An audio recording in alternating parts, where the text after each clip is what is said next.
Halo para pejuang skripsi, kembali lagi bersama Heru Mudianto, MPD di Pagi-Pagi Skripsi. Nah, ya, gimana kabarnya hari ini? Mudah-mudahan hari ini moodnya oke ya, semuanya berjalan lancar ya, gitu. Jadi pejuang skripsi punya energi yang banyak buat beraktivitas hari ini dan tetap menjaga kesehatan, oke? Hari ini kita akan ngobrol masalah judul penelitian skripsi. Nah, banyak banget kalau ngobrol judul penelitian di video-video pejuangskripsi.id juga banyak yang komen minta judul penelitian dong untuk jurusan ini gitu ya. Nah, atau kalau mau diskusi juga kadang banyak banget mahasiswa yang nanya, Pak, judul penelitian apa sih yang bagus untuk jurusan A, jurusan B gitu ya.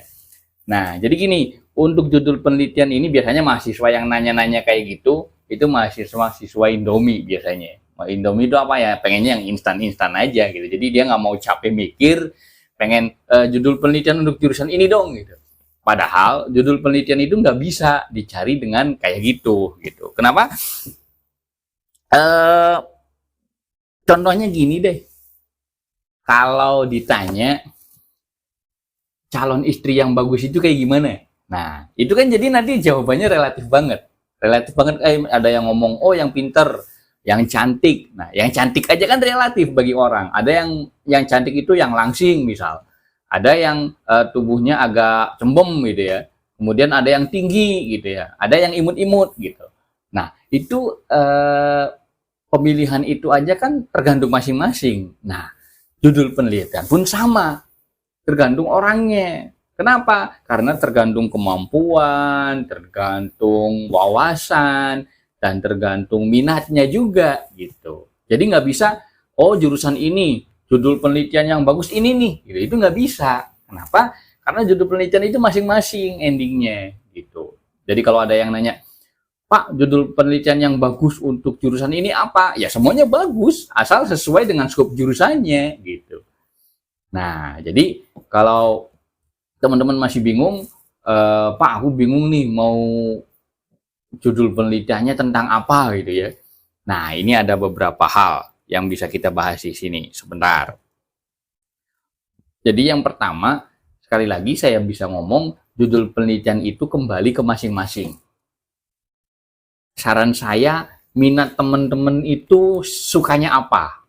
Itu bisa jadi titik landasan buat menentukan judul penelitian. Karena kalau suka atau tertarik dengan sesuatu, kita bisa lebih gampang mencarinya dan kita bisa lebih mudah untuk menguliknya nanti gitu ya. Nah, jadi yang saran saya itu tentukan judul penelitiannya mau meneliti tentang apa. Pak, saya bingung Pak. Coba cari teman-teman itu tertariknya di apa, bidang apa, tentang topik apa, tentang bahasan apa gitu ya. Nah, itu jadi hal yang penting.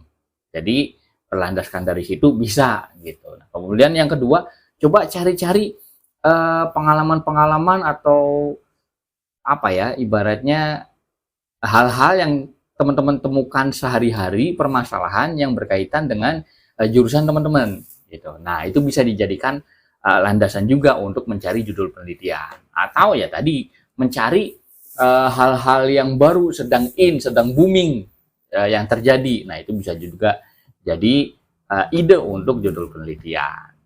Nah, tapi walaupun seperti itu, tapi harus ada skop yang mengikatnya. Apa yang mengikatnya? Yaitu semua hal tersebut harus berkaitan dengan jurusan yang teman-teman ambil.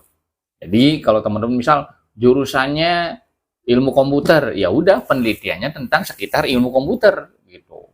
Jangan sampai nanti, mohon maaf, ada banget misal saya ini pendidikan gitu ya. Nah, kemudian ada mahasiswa saya pengen penelitiannya itu analisis bisnis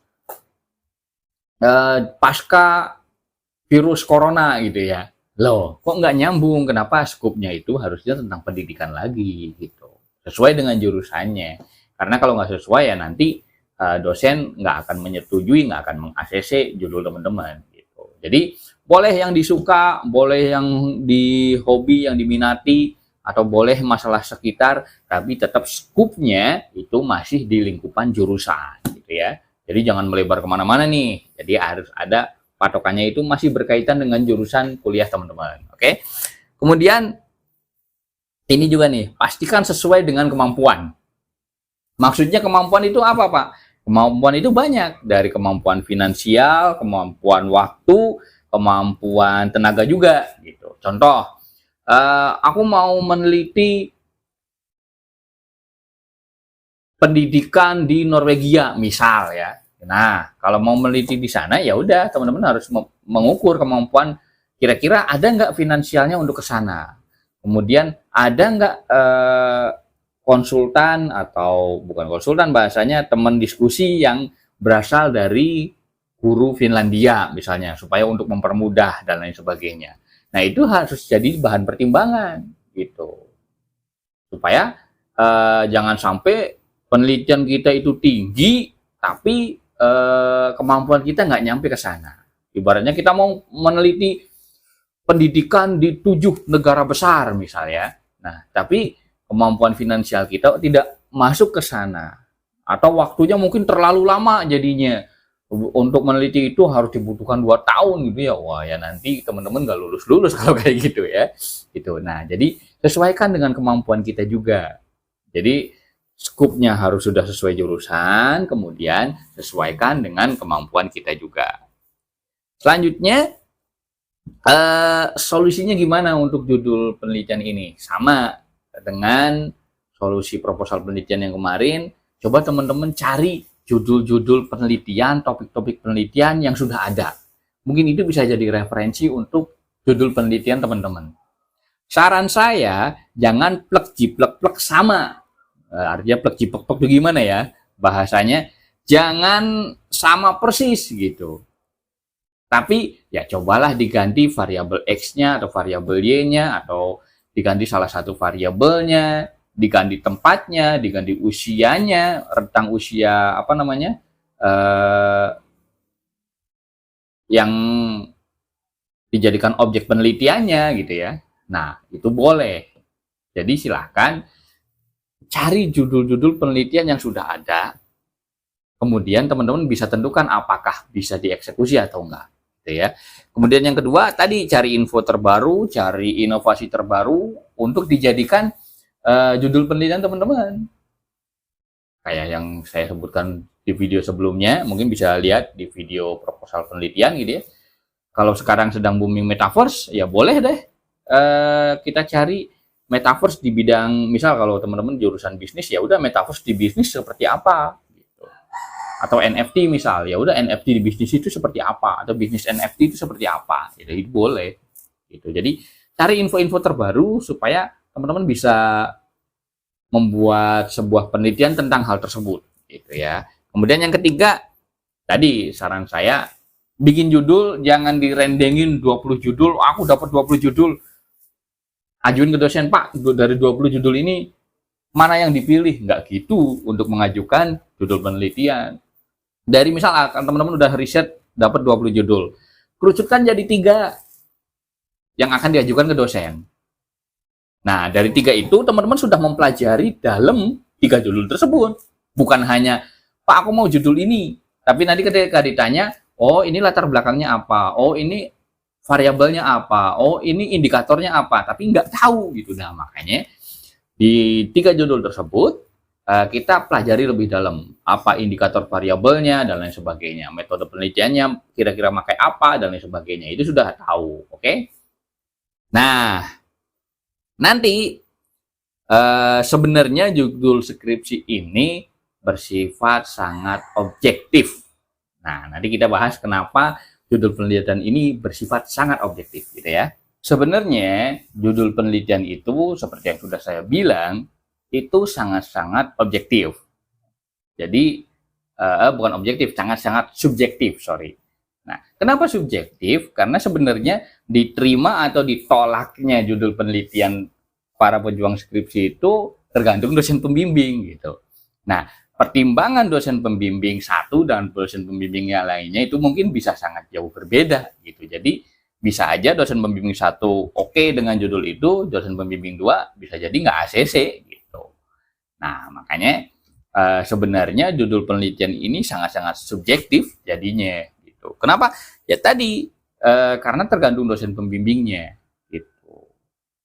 Mau nggak mau ya tadi sih gitu. Pertimbangan dosen pembimbing, walaupun dosen pembimbing ada standar-standarnya untuk mempertimbangkan kenapa judul ini layak untuk diteliti dan judul ini enggak gitu. Nah itu jadi pertimbangan juga untuk dosen pembimbing gitu. Tapi ya tadi balik lagi judul penelitian ini sifatnya subjektif gitu. Nah jadi karena bersifat subjektif, saran saya teman-teman mengikuti saran dari dosen pembimbing maunya apa gitu. Jadi kalau dosen pembimbing, Pak aku lagi ngajuin judul nih, judulnya seperti ini, oke. Nah kata dosen pembimbing, wah sepertinya ini sudah banyak diteliti, coba ganti satu variabelnya, ini diganti dengan yang apa gitu ya. Udah ikutin aja. Saran saya seperti itu. Kenapa? Karena dosen pembimbing pasti memiliki pertimbangan tersendiri kenapa memberikan saran seperti itu, gitu ya. Kemudian mungkin teman-teman bisa baca video di pejuangskripsi.id, yaitu mungkin bisa dicek di pojok di sebelah atas ini ya, gitu. Nanti bisa dicek kenapa judul penelitian ditolak. Nah, teman-teman bisa lihat di situ videonya. Nah, sehingga teman-teman bisa menghindari supaya jangan melakukan hal-hal tersebut supaya judul penelitian teman-teman tidak ditolak. Jadi nanti di video itu ada berbagai hal kenapa judul penelitian teman-teman ditolak. Nanti bisa disimak di situ ya. Oke, karena kalau di sini mungkin jadinya durasi videonya nambah lama gitu ya. Kemudian yang ketiga, tadi manfaatkan mata kuliah proposal skripsi, mata kuliah metode penelitian untuk mencari judul-judul penelitian yang ada gitu ya. Nah jadi dengan judul penelitian yang fix, judul penelitian yang sudah sangat pas, itu akan memudahkan teman-teman untuk meneliti ke depannya gitu. Nah kalau teman-teman udah ada judul penelitian atau masih bingung nih mau meneliti tentang apa ya, silakan komen di bawah ya. Kalau ada yang masih bingung untuk menentukan judul penelitian, bisa komen di bawah. Nanti mungkin kita bisa bahas di video selanjutnya. Oke, itu saja untuk pembahasan kita kali ini. Mudah-mudahan teman-teman selalu diberikan kesehatan dan selalu diberikan kelancaran dalam penyusunan skripsi teman-teman. So, itu aja dari saya. Sekian, salam pejuang skripsi.